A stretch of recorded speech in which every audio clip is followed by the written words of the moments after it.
नमस्कार दोस्तों, स्वागत है आपका अपने इस यूट्यूब चैनल पर। आप सब आज हम एक ज्योग्राफी की एनसीईआरटी 6 क्लास की एक सीरीज़ स्टार्ट कर रहे हैं। वो सीरीज़ आपको यूपीएससी, पब्लिक सर्विस कमीशन और वनडे एग्ज़ाम, चाहे रेलवे हो, एसएससी हो, चाहे असिस्टेंट प्रोफेसर हो, इन सभी में आपको बेनिफिट होगा। और हम अब देखते हैं कि इसको हम किस तरह से स्टार्ट करेंगे। तो हम पहले इसके क्वेश्चन देखेंगे कि हमको क्वेश्चन किस तरह से पूछे जाएंगे, उसके अनुसार हम इनको डिस्कस करेंगे, उनके अनुसार हम इसको समझेंगे, उसी के अनुसार हम इसको पढ़ाई करेंगे। तो हम देखते हैं, हमें दे रखा है कि ग्रह और तारे में क्या अंतर है। साथ में हमें ये भी समझना है कि सौरमंडल से आप क्या समझते हैं। सूर्य से उनकी दूरी के अनुसार सभी ग्रहों के नाम लिखिए। जैसे जैसे हम सूर्य से दूर जाते हैं तो उन ग्रहों के नाम बताइए। साथ में पृथ्वी को अद्भुत ग्रह क्यों कहा जाता है, हम इसको भी इसमें जानेंगे। हम हमेशा चंद्रमा के एक ही भाग को क्यों देख पाते हैं, इसको भी हम जानेंगे। और ब्रह्मांड क्या है, इन सब तमाम चीज़ों को हम एक एक करके देखेंगे। और ये सभी क्वेश्चन आपको UPSC, public service commission, SSC, banking, इन सभी एग्ज़ामों में आपको बेनिफिट होगा। अब चलो एक एक करके हम इन सबको देखते हैं। ये है, यहाँ पे देख सकते हो। हम देखते हैं यहाँ पे, ये है, हम देखते हैं पहले पूर्ण चंद्रमा। यह पूर्ण चंद्रमा वाली रात या पूर्णिमा होती है। जो पूर्ण चंद्रमा वाली रात होती है उसको हम पूर्णिमा कहते हैं। इसके 15 दिन के बाद में जो नया चंद्रमा की रात्रि होती है उसे हम अमावस्या कहते हैं। हम देखते हैं ना कि हमारी अमावस्या दिवाली के दिन हमारी अमावस्या होती है, उससे एक दिन पहले पूर्णिमा होती है, होली के टाइम पे पूर्णिमा होती है। तो ये भी आपको पता होगा कि हमारे त्योहार भी उसी अनुसार हमारे आते हैं। साथ में हम ये भी देखते हैं कि हम आकाश में, हम जब रात्रि होती हैं तो हम जैसे तारे, चंद्रमा, इन तमाम चीज़ों को चमकती हुई देखते हैं, लेकिन हम इनको दिन में चमकते हुए नहीं देख पाते। क्यों? क्योंकि सूर्य के अत्यधिक तेज प्रकाश के कारण रात के समय चमकने वाली वस्तुओं को हम दिन में नहीं देख पाते हैं। हम अब ये देखते हैं खगोलीय पिंड किसे कहते हैं। सूर्य, चंद्रमा तथा वे सभी वस्तुएं जो रात के समय आसमान में चमकती हैं खगोलीय पिंड कहलाते हैं। अब देखते हैं तारा किसे कहते हैं। तारा, जो खगोलीय पिंड होते हैं ना, एक तरह से उन्हीं को तारा कहते हैं। ये बहुत बड़े हो सकते हैं, ये आकार में बड़े हो सकते हैं, ये गैसों के बने होते हैं, इनके ऊष्मा तथा इनकी प्रकाश अपने आप की होती हैं, इनको हम तारा कहते हैं। सूर्य एक तारा है, आप सभी को ये पता होगा, सूर्य एक तारा है। अगला देखते हैं, इसमें देखते हैं नक्षत्र मंडल क्या है। नक्षत्र मंडल क्या है, तो जो तारे होते हैं ना, जो तारों के विभिन्न समूहों द्वारा बनाई गई विविध आकृतियों को हम नक्षत्र मंडल कहते हैं। नक्षत्र मंडल कौन कौन से हैं, जैसे अर्सा मेजर और बिग बियर, ये दोनों नक्षत्र मंडल के एग्जाम्पल हैं। अब इसमें हम देखते हैं जो सप्तऋषि हैं वो भी एक नक्षत्र मंडल है। और जो सप्तऋषि हैं, सप्त मतलब सात, ऋषि मतलब संत, ये अर्सा मेजर का भी भाग है। अब हम देखते हैं ध्रुव तारा। ये ध्रुव तारा, प्राचीन समय में लोग रात्रि में दिशा का निर्धारण तारों की सहायता से करते थे। उत्तरी तारा उत्तरी दिशा को बताता है, इसे ध्रुव तारा भी कहते हैं। जो उत्तरी तारा होता है इसे ही ध्रुव तारा कहते हैं, जो उत्तर दिशा को भी बताता है। जो प्राचीन समय के जो लोग हैं वो इन तारों को देख के अपनी दिशा का निर्धारण करते थे। अब हम देखते हैं ग्रह। कुछ खगोलीय पिंडों को अपना प्रकाश ऊष्मा नहीं होती। जो कुछ खगोलीय पिंड होते हैं ना, उनके पास अपना प्रकाश और ऊर्जा नहीं होती, और ये तारों के प्रकाश से प्रकाशित होते हैं। इनको हम ग्रह कहते हैं। इनको हम ग्रह कहते हैं। अब अंग्रेजी में ग्रह कहते हैं प्लैनेट को। अंग्रेजी में जो ग्रह होता है वो अंग्रेजी ग्रह, जिस अंग्रेजी में प्लैनेट कहते हैं, ये ग्रीक भाषा के प्लेनटाई शब्द से बना है, जिसका अर्थ होता है परिभ्रमक, अर्थात चारों ओर घूमने वाले। ठीक है, और इसका एग्जाम्पल है पृथ्वी। ग्रह कौन कौन से हैं, ग्रह 8 ग्रह हैं, आपको सबको पता होगा, जिसमें है पृथ्वी, बुध, शुक्र, मंगल, बृहस्पति, शनि, यूरेनस और नेपच्यून। ये सब आठों का आठों ग्रह हैं। अब हम अगला देखते हैं। अगला जो पृथ्वी है, पृथ्वी संपूर्ण प्रकाश और ऊष्मा सूर्य से प्राप्त करती है। पृथ्वी है जो अपना संपूर्ण प्रकाश, जो अर्थ है हमारी, वो अपना संपूर्ण प्रकाश और ऊष्मा सूर्य से प्राप्त करती हैं। पृथ्वी सूर्य पृथ्वी से सबसे नज़दीक का तारा है, ठीक है। और पृथ्वी अधिक दूर से देखने पर चंद्रमा की तरह चमकती प्रतीत होती है। जो हमारी पृथ्वी है उसको हम अधिक दूर से देखते हैं तो हमें ये चंद्रमा की तरह हमें दिखाई देती हैं, चंद्रमा की तरह दिखती प्रतीत होती हैं। अब हम देखते हैं उपग्रह। उपग्रह एक खगोलीय पिंड जो ग्रहों के चारों ओर उसी प्रकार चक्कर लगाता है जिस प्रकार ग्रह सूर्य के चारों ओर चक्कर लगाते हैं। जैसे पृथ्वी का सहचर है चंद्रमा, और चंद्रमा पृथ्वी के चारों ओर चक्कर लगाता है। अब हम देखते हैं ग्रह कौन कौन से हैं। जो आठों ग्रह हैं उनको देखते हैं। आप यहाँ पे देख सकते हो जो आठों ग्रह हैं, इनको आप देख सकते हो। एक एक करके हम देखते हैं इनको। ये है हमारे। अब पहले हम देखते हैं आंतरिक ग्रह किसे कहते हैं, फिर हम देखेंगे बाह्य ग्रह किसे कहते हैं। अब आंतरिक ग्रह में आप देख सकते हो, आंतरिक ग्रह में बुध आ जाता है। बुध सूर्य के चारों ओर एक परिक्रमा करने में 88 दिन लगाता है, जबकि यह अपने अक्ष पर घूर्णन करने में 59 दिन लगाता है। साथ में शुक्र है। शुक्र सूर्य की परिक्रमा करने में 255 दिन लगाता है और अपने अक्ष पर घूर्णन करने में 243 दिन लगाता है। इसी के साथ में पृथ्वी सूर्य का परिक्रमण करने में 365 दिन लगाती है, यह आप सबको पता है। और अपने अक्ष पर घूर्णन करने में एक दिन लगभग 24 घंटे का समय लेती है। और पृथ्वी के पास अपना एक चंद्रमा भी है। पृथ्वी के पास अपना एक चंद्रमा भी है, आप इनको देख सकते हो। साथ में हम देखेंगे मंगल। मंगल सूर्य के चारों ओर एक परिक्रमण में 687 दिन लगाता है। साथ में अपने अक्ष पर घूर्णन में एक दिन का समय लेता है और इसके पास चंद्रमाओं की संख्या 2 है। हम ये भी देखेंगे आंतरिक ग्रह सूर्य के सबसे नज़दीक के ग्रह होते हैं और ये चट्टानों से बने होते हैं। अब हम देखते हैं बाह्य ग्रह। बाह्य ग्रह कौन कौन से हैं इनको देखते हैं। बाह्य ग्रह में आएगा सबसे पहले बृहस्पति। बृहस्पति सूर्य का परिक्रमण करने में 11 साल 11 महीने लगभग 12 साल का समय लेता है और अपने अक्ष पर घूर्णन करने में 9 घंटे 56 मिनट मतलब 10 दिन का समय लेता है। और चंद्रमाओं की संख्या इसकी 53 है, 16 है, सॉरी 53 इनकी संख्या है चंद्रमा की। साथ में हम देखते हैं शनि। सूर्य के चारों ओर एक परिक्रमण करने में 29 साल 5 महीने का समय लेता है और अपने अक्ष पर घूर्णन करने में 10 घंटे 40 मिनट का समय लेता है। और शनि के पास चंद्रमाओं की संख्या लगभग 30 है। अब देखते हैं यूरेनस।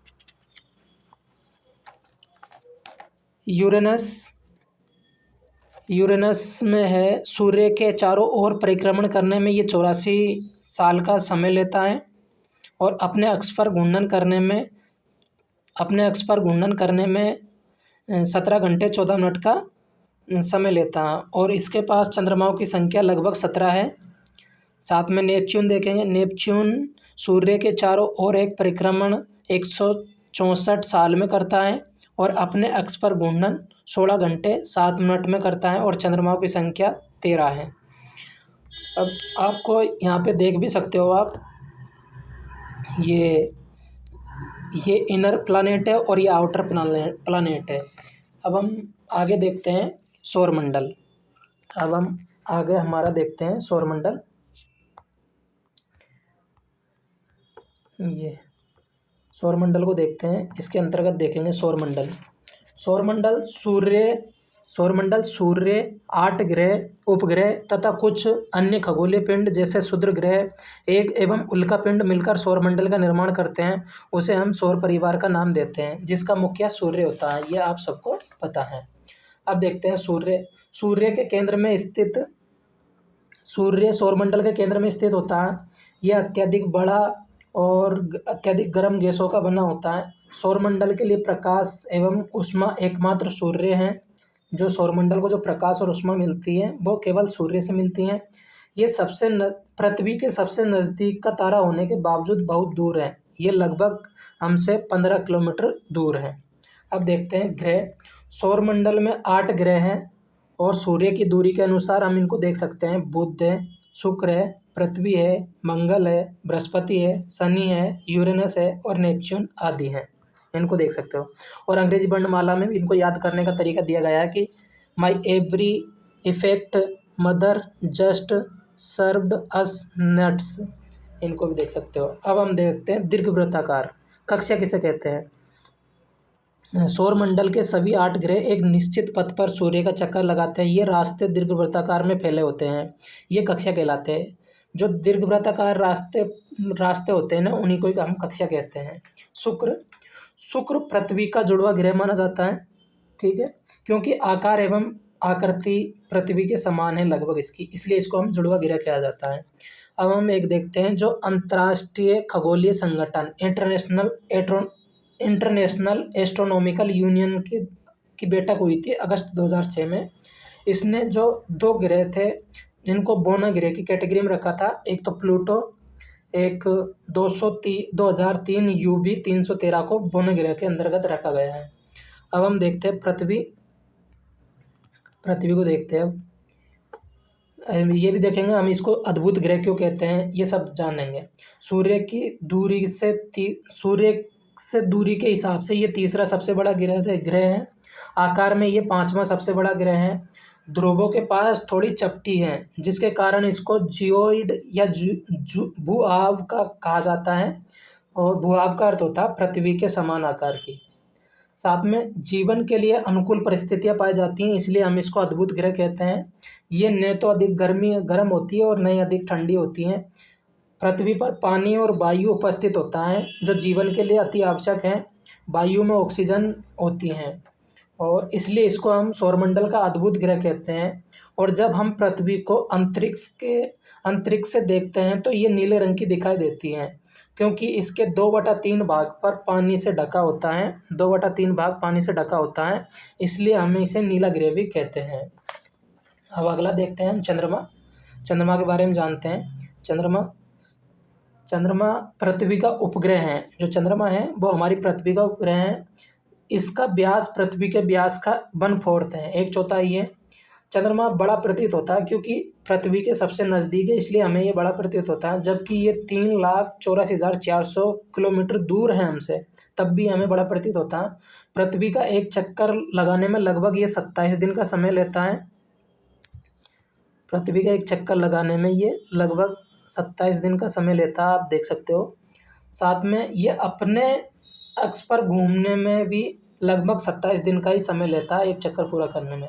परिणाम स्वरूप पृथ्वी से हमें चंद्रमा का केवल एक ही भाग दिखाई देता है, क्योंकि ये अपना पृथ्वी का चक्कर लगाने में और अपने अक्ष पर घूमने में लगभग 27 दिन का ही समय लेता है। इसलिए हमें पृथ्वी से चंद्रमा का एक ही भाग देख पाते हैं, दोनों भागों को, पूरे भाग को नहीं देख पाते हैं। चंद्रमा के केवल एक भाग को देख पाते हैं। सतह पर जो चंद्रमा की सतह है उस पर पर्वत, पठार, मैदान और गड्ढे हैं। जो चंद्रमा की सतह है उस पर पर्वत है, मैदान और गड्ढे हैं जो अपनी सतह पर छाया बनाते हैं चंद्रमा की सतह पर, और इन छायाओं को हम पूर्णिमा के दिन देखा जा सकता है। अब देखते हैं हम क्षुद्र ग्रह। तारों, ग्रहों एवं उपग्रहों के अतिरिक्त असंख्य छोटे पिंडों भी ग्रह के चारों ओर चक्कर लगाते हैं। इन पिंडों को क्षुद्र ग्रह कहते हैं। मंगल और बृहस्पति कक्षाओं के बीच में क्षुद्र ग्रह पाए जाते हैं। वैज्ञानिकों के अनुसार क्षुद्र ग्रहों के लिए ग्रह के ही भाग होते हैं। जो वैज्ञानिक है उन्होंने माना है कि जो ग्रह क्षुद्र ग्रह हैं वो ग्रह के ही भाग होते हैं, जो बहुत वर्ष पहले विस्फोट के बाद ग्रह से टूटकर अलग हो गए थे। अब हम देखते हैं उल्कापिंड। उल्कापिंड सूर्य के चारों ओर चक्कर लगाने वाले पत्थरों के छोटे छोटे टुकड़ों को उल्कापिंड कहते हैं। इसी के साथ हम देखते हैं अब आकाशगंगा। आकाशगंगा लाखों तारों का समूह होती है। इसे मिल्की वे भी बोलते हैं। सौरमंडल इसका एक भाग है। जो सौरमंडल है आकाशगंगा का एक भाग है। प्राचीन भारत में आकाश में प्रकाश की बहती नदी से इसकी तुलना की गई है। करोड़ों तारों, बादलों, गैसों की एक प्रणाली को हम आकाशगंगा कहते हैं। अब हम देखते हैं ब्रह्मांड। ब्रह्मांड किसको कहते हैं? ब्रह्मांड अनेक लाखों आकाशगंगाओं से मिलकर ब्रह्मांड का निर्माण होता है। हम सब इसका हिस्सा हैं। हम ये भी देख सकते हो, आप ये इस डायग्राम के थ्रू भी आप देख सकते हो, जैसे पीपुल कहाँ है, फिर अर्थ कहाँ है, फिर सौरमंडल, आकाशगंगा और ब्रह्मांड। इसके अनुसार भी हम हमारी स्थिति को देख सकते हैं। आप इसको डायग्राम को भी देखिए और इसको समझिए। इसके अनुसार हम ये भी देख सकते हैं कि ब्रह्मांड कितना बड़ा है, इसको हम समझने में हमें सहूलियत होती है। अब हम ये देखते हैं, अब हम ये देखते हैं जो शब्द दे रखी है शब्दावली, इनके बीच बीच में इन शब्दावलियों को देखते हैं। जैसे आपको यहाँ पे दे रखी है ये, इसको देखते हैं। पौराणिक रोमन कहानियों में सोल सूर्य देवता को कहा जाता है और सौर सूर्य से संबंधित होता है, इसलिए सूर्य के परिवार को हम सौरमंडल सोलर सिस्टम कहते हैं। साथ में हम अब ये देखेंगे शब्दों की उत्पत्ति कैसे कैसे हुई है। जैसे आप यहाँ पे देख सकते हो, ऐसे बहुत से शब्द हैं जिनका उपयोग हम एक भाषा में करते हैं, अक्सर वे दूसरी भाषाओं से लिए गए शब्द होते हैं। जैसे उदाहरण के लिए हम ज्योग्राफी एक अंग्रेजी भाषा का शब्द है, ये ग्रीक भाषा से लिया गया है जिसका अर्थ होता है पृथ्वी का विवरण। ये दो ग्रीक शब्दों से मिलकर बना है। जियो शब्द का अर्थ होता है पृथ्वी एवं ग्राफिया का अर्थ होता है लिखना।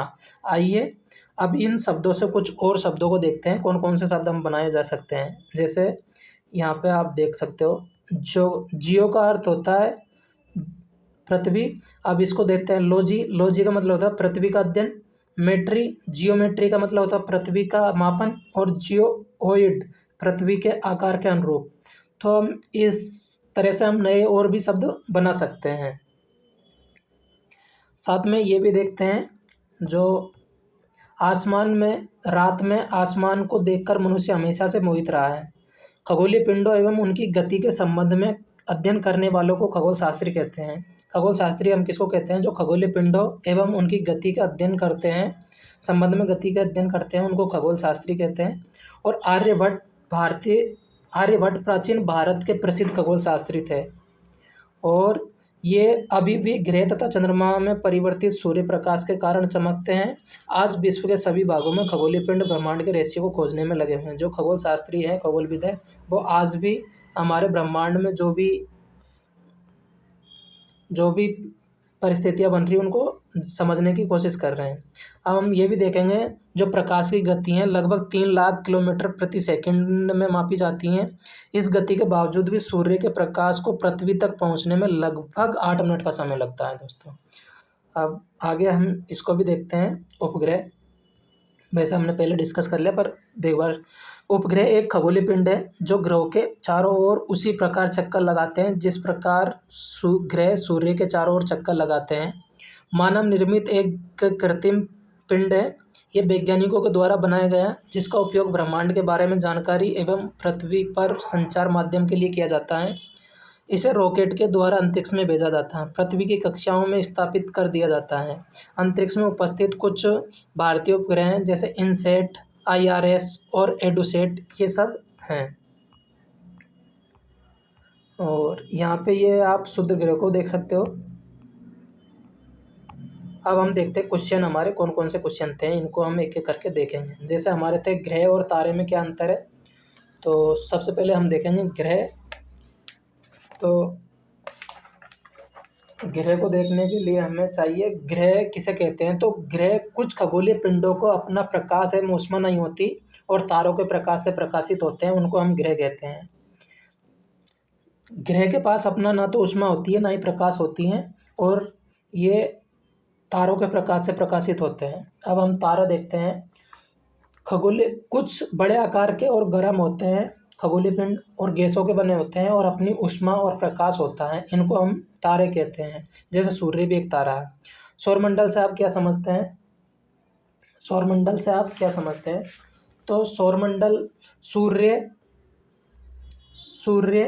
8 ग्रह, उपग्रह, खगोलीय पिंड जैसे क्षुद्र ग्रह, उल्कापिंड मिलकर सौरमंडल का निर्माण करते हैं और सौर परिवार कहलाता है और इसका मुख्य सूर्य है, इसको सौरमंडल कहते हैं। सूर्य से अपनी दूरी के अनुसार सभी ग्रहों के नाम लिखिए। जैसे बुध, जिसको मरकरी भी कहते हैं, साथ में शुक्र, जिसको वीनस भी कहते हैं, पृथ्वी, अर्थ और मार्स, मंगल, उसके बाद में आता है जुपिटर, बृहस्पति, उसके बाद में आता है शनि, नेप और उसके बाद में यूरेनस और उसके बाद में नेपच्यून। ये सूर्य से उनकी दूरी के अनुसार ग्रहों के नाम लिखे गए। पृथ्वी को अद्भुत ग्रह क्यों कहा जाता? क्योंकि इस पर जीवन संभव है। इसके अलावा किसी भी ग्रह पर जीवन संभव नहीं है। इस पर ऑक्सीजन और पानी की उपस्थिति है, इसलिए इस पर हम जीवित रह सकते हैं, इसलिए हम इसको अद्भुत ग्रह मानते हैं और अद्भुत ग्रह कहते हैं। साथ में अब हम देखते हैं पृथ्वी हम हमेशा चंद्रमा के एक ही भाग को क्यों देख पाते हैं। तो मैंने अभी बताया कि जो पृथ्वी का जो चंद्रमा है, पृथ्वी का लगभग एक चक्कर पूरा करने में 27 दिन का समय लेता है और अपने अक्ष पर घूमने में भी लगभग 27 दिन का समय लेता है, इसलिए हम इसके एक ही भाग को देख पाते हैं। अब देखते हैं ब्रह्मांड किसे कहते हैं। ब्रह्मांड लाखों आकाश गंगाओं से मिलकर निर्माण होता है और हम इसका भाग हैं। जो ब्रह्मांड होता है वो लाखों आकाश गंगाओं से मिलकर ब्रह्मांड का निर्माण होता है और हम इसका भाग भी हैं। तो ये था।